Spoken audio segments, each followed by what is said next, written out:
Hello, welcome to another episode of Not Alone Today podcast. My name is Anu. And I am Joseph. It's good to have you again. Welcome. Today's question is from Liz, and it was directed to caller at the time the question was raised, but I'll read the question out.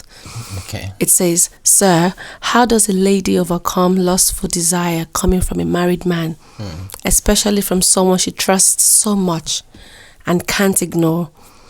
And how can she help such a married man to quench the fire apart from praying for him? Lastly, have you had any lustful desire towards another lady apart from your wife? If yes, how did you handle it? I love the question. Yes, it's a very real question. Very practical, very down to earth, and straight to the point, and audacious in some regards. Yes. Okay, so any preliminary thoughts? I'm actually lost for words, so I'll let you start. I like to read things the way it's written, and the way the question was phrased, there are just a few flashpoints as I was reading the question, flashpoints. So I'll just point out a few of those, and then maybe we can begin to double click on them to talk more about them. First, she said that this lustful desire is coming from a married man. So immediately I'm wondering and asking what kind of a relationship is going on between them. Mm-hmm. Is this a mentorship? Is this a boss to secretary, employer to employee kind of relationship? What's the context? Again, that's not given, but that's the first thing I'm wondering. True, same here. Secondly, she said that she trusts the person so much that she can't ignore the person. Again, I found that that's another flashpoint for me. Who could ever be so important in my life or in your life or in anybody's life that you can't ignore? Of course, we like to think, I would like to think I don't want to ever get to a point where I would want to ignore my wife. I would like to think I don't ever want to get to a point where I would ignore my parents, God forbid. But then, really, given some kind of context, there is no one that is not ignorable in that sense. So for someone to be so important in your life and is a married man and you're supposedly a single lady, and the person is not ignorable, I'm wondering what's the dynamic of relationship that is going on there. And then when she goes on to say that she wants to help the married man to quench the fire, and I guess she's referring to the fire of lustful desire. I see that as, I think that's the biggest flashpoint of all in this question. What? You want to help him to quench the fire? Okay, that's a really audacious thing to do. And then she went on to qualify that by saying, apart from praying for him. So I know you will come and say, yeah, just pray for him. I don't want just that. Apart from praying for him, what can I do? And that sounds like a practical person. That sounds like someone that is really let's just God aside. But I'm quick to say, no. Yeah, I don't want to be religious or to sound hyper spiritual, but there are just some things that you don't do without when we are talking, of course, in the context of us as children of God. It's like saying, apart from breathing in oxygen and breathing out carbon dioxide, apart from that, I want to be able to do XYZ in the course of a day. The fact is, without you and respirating, you're dead. So that's how I say that. And then the last part where she's asking whether or not I've had any lustful desire towards another lady. If we have tackled the preceding questions, if I just come and say, of course not, I've never had a lustful desire towards a lady, that can sound sanctimonious in some sense. But let's dig into those flashpoints, and then the answer that will be given to that last part can make more sense. Yes, thank you for that. Now that you've said your flashpoint, I think now I can say my flashpoint. I've gained my words back. Good. The part I want to really that flashed to me was where she said she wants to help the married man to quench the fire. It's possible that this married man might be manipulating her This is a person she trusts so much and can't ignore. So it means they would have like a constant communication or a process where they see each other often. That's safe to assume. Yeah. So her saying that she wants to help him quench the fire is as though she's taking responsibility for his lustful desire now. That's how I'm reading it. And she's saying that, okay, I have caused this thing. How can I help him?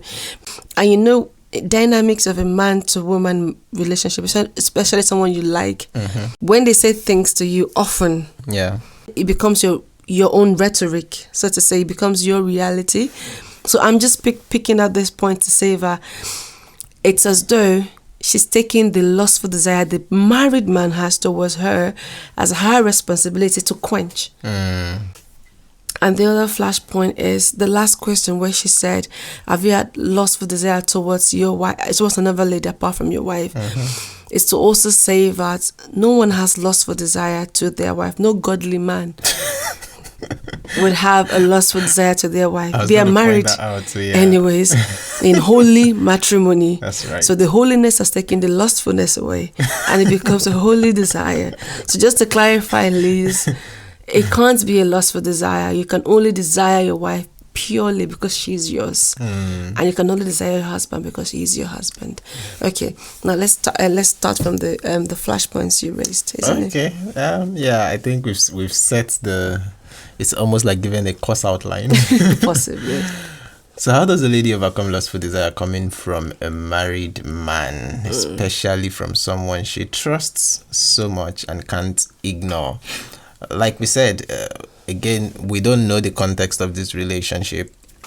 The context would determine the approach.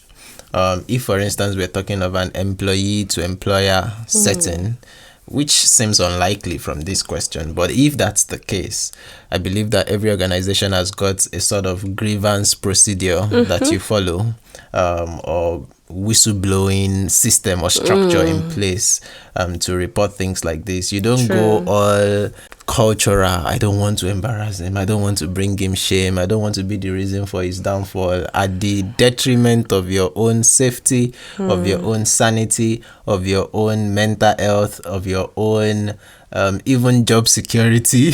In that sense, if someone is harassing you at work, follow the grievance procedure that is on ground to report it. You don't want to just dilly-dally about that. Or what do you think about that? I do agree with you, but it's that procedure will be good. But do you think Liz will want to report this trusted married man to the HR? If she is open to that idea, she won't be asking this question. She would just have gone right away to do that anyways. So for her to do this shows that she's not open to that idea, and perhaps she just needs that wake-up call to say, see this for what it is. I like what you said. Don't be blind. Don't be brainwashed. Exactly. Don't be manipulated. Exactly. And that's the thing I just wanted us to bring out. Yeah, it's an harassment, pure and simple. If you are not seeing it as such, then you need new lenses. You need new spectacles to see the situation through. So that's the first context I thought of. The other context I'm thinking of could actually be a mentor to mentee setting, or an influential person, especially in a Christian setting. It's a possibility, and I mean, Liz won't be the first person that will ask that kind of a question. So what if that's the setting? What if it's your supposed shepherd that is doing this? What if it's your mentor that is doing this? Because she's saying this is someone she trusts so much and can't ignore. So we're saying, irrespective of who the person may be, whatever authority he or she may hold in your life, the Bible is clear. I mean, I like Paul's counsel when he says, flee all appearance of evil in 1 Thessalonians 5:22. He didn't say to flee from evil. He was even talking of an appearance of it. In the Amplified Bible, the Classic Edition, it says, abstain from evil, shrink from it, and keep aloof from it, So in ignore. whatever form or whatever kind it may be. I mean, it doesn't get clearer than that. In N.T. Wright's version, it actually says, if something looks like evil, keep well away. I like that. If something looks like evil or looks evil, just keep well away, keep your distance. And that's the wake-up call to Loud to Liz. He didn't say abstain from every form of evil except it's coming from your mentor. Abstain from every form of evil except it's coming from your pastor, except it's coming from your boss, except it's coming from your special friend or whatever. If it is looking like evil, and it's clear in this case, you qualified it lustful desire from a married man, nothing spells evil clearer than that. Sure. You want to steer clear of that kind of evil in that sense. Thank you. While you were talking, I just wanted to ask Liz, how do you feel about this? Because the question she didn't actually tell us how she's feeling. She said what the situation is, but she hasn't expressed her own feeling about it. To see the light from this scripture that you just read in 1 Thessalonians 5:22 is to address how it makes you feel. Sometimes we feel privileged when people of importance or worth, when they count us as friend. People of relative importance. Relative importance. The relativeness is usually missed because they are important, you see. So we feel important when these things happen. And I read about harassment. Harassment means anything that makes you feel distressed, humiliated, or threatened. Wow. So Liz, I'm asking you, under God, is this lustful desire from this married man, making you feel distressed? Distressed is in different ways. It's relative.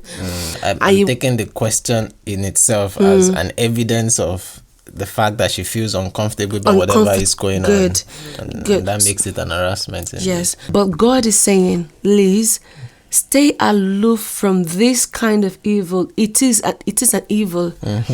And evil is something that is not God, basically. If a married man is having a lustful desire for you, it shows that it's not someone to be trusted. But if it's a trusted person, then why is it acting unworthy of the trust you've placed in him? And I get what you're saying about how that you want to help, but these things you're saying, these wanderings and ponderings, it's okay for us to do it because we are third parties. We're not in a situation. But for you, flee. You're not supposed to sit in it and wonder and come to a solution. Please go far away, aloof. And let someone else deal with the problem. Absolutely. So yes, that's the first thing I just wanted to say, to give room for your feelings. Not that you should give room for the feelings of the lustful desire, but how it makes you feel humiliated or distressed or threatened. But in that giving room, please move away from this trusted person. So basically, that's where wisdom comes in. I like that. Actually, in her choice of word, in the very next line, she goes on to say, how can you help such a man to quench the fire? That shows that she's aware, she's likening this context, this thing that is coming from this man towards her as a fire. And again, to that, the Bible actually speaks directly. There is this beautiful proverb that Solomon gave in the book of Proverbs, chapter 6, actually.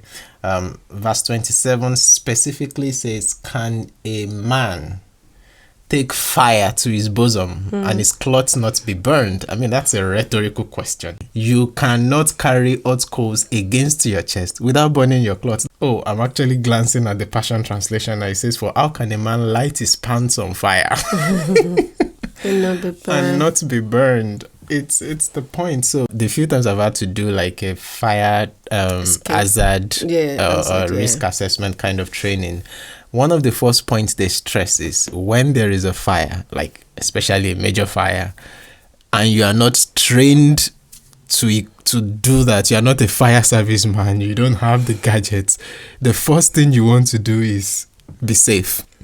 You want to ensure you are safe before you even try to start helping someone else that is also in the same scenario and context with you. First of all, assure and ascertain your own safety and then call for help from the right source. You don't want to go and start trying to put out a fire when you are not equipped to do that, when you are not a trained fire service person in that sense. So, Liz, the lustful desire is the sole responsibility of the married man. It's not yours. You're not responsible for his lustful desire. Don't blame yourself.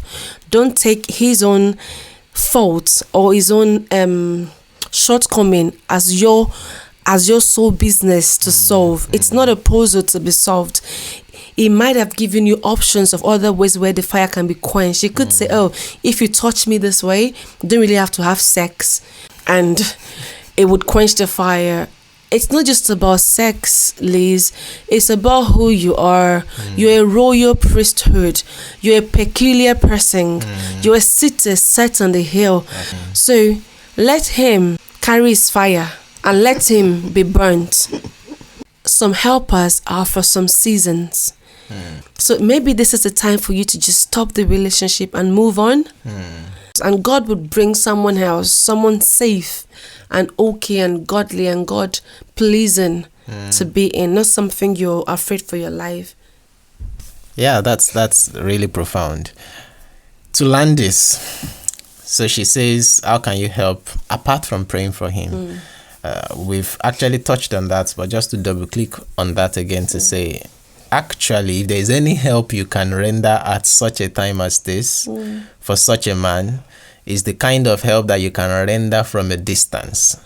And the kind of help you can render from the distance, a distance of safety, is actually prayers.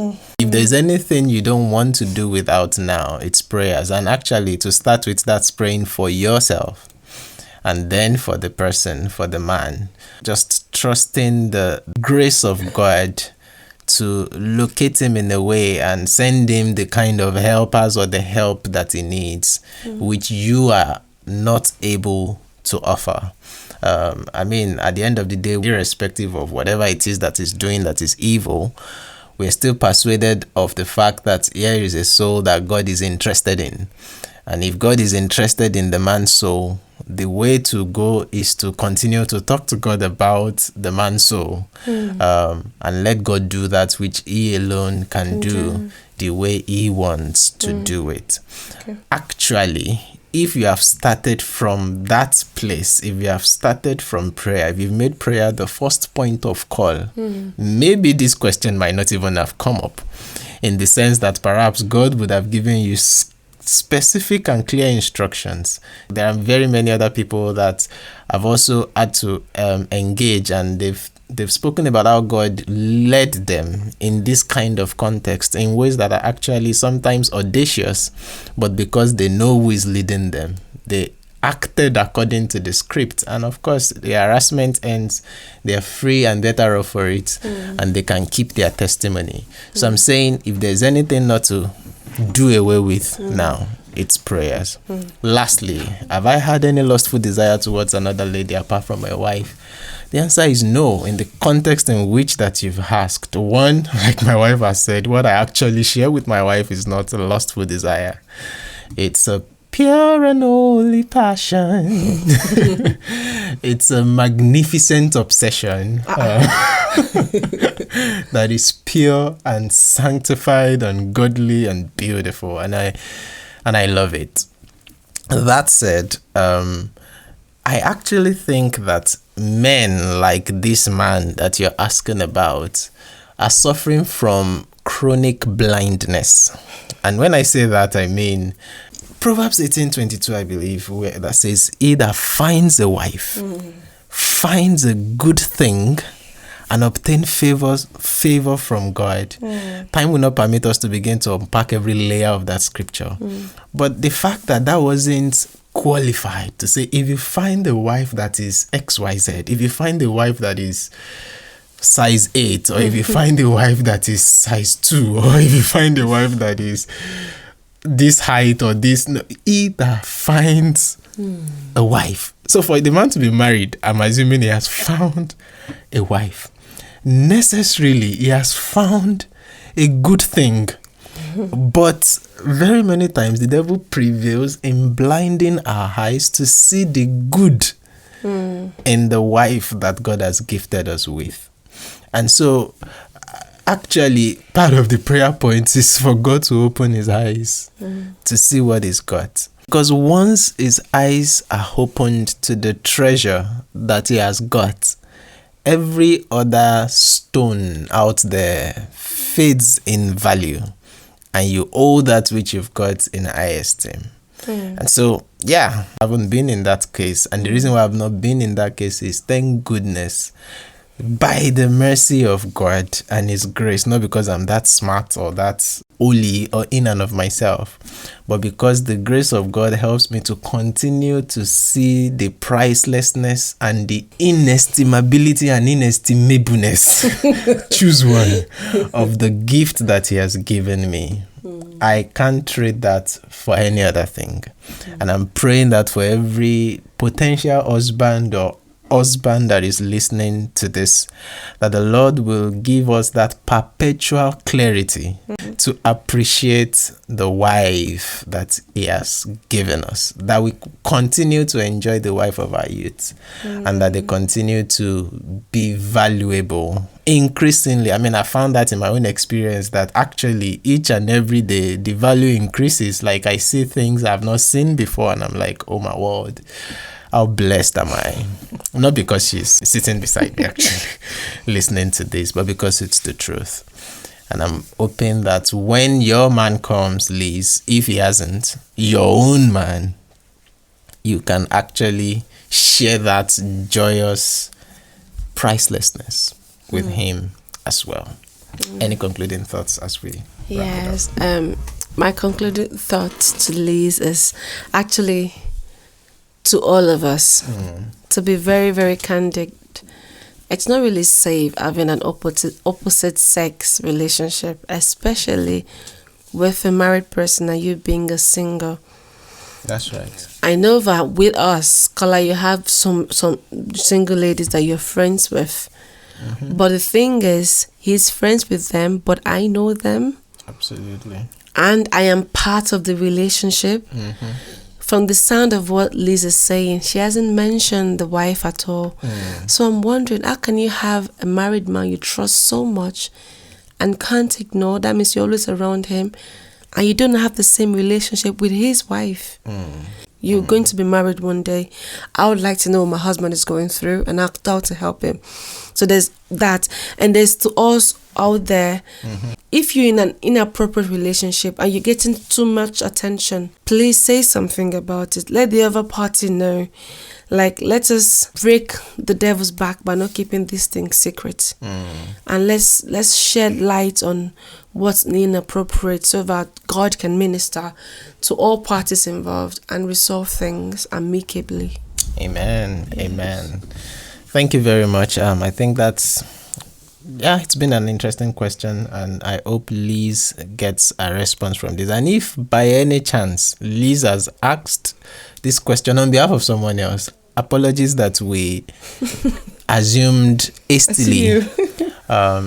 Because I still keep getting that check that actually this might not be a question about Liz herself, but about someone that is so close, like a best friend of Liz that is going through this. But in any case, anyways, the same principles apply in spite of who that may be. So thank you very much, and thanks to all our listeners that have been listening, following, and sometimes reaching out back to us to say, this particular episode blessed me, that particular episode helped me. Thanks for your feedback, and we don't take that for granted. Yes. God bless you. Until next week, when we come your way again, remember, you're not alone today. God bless you.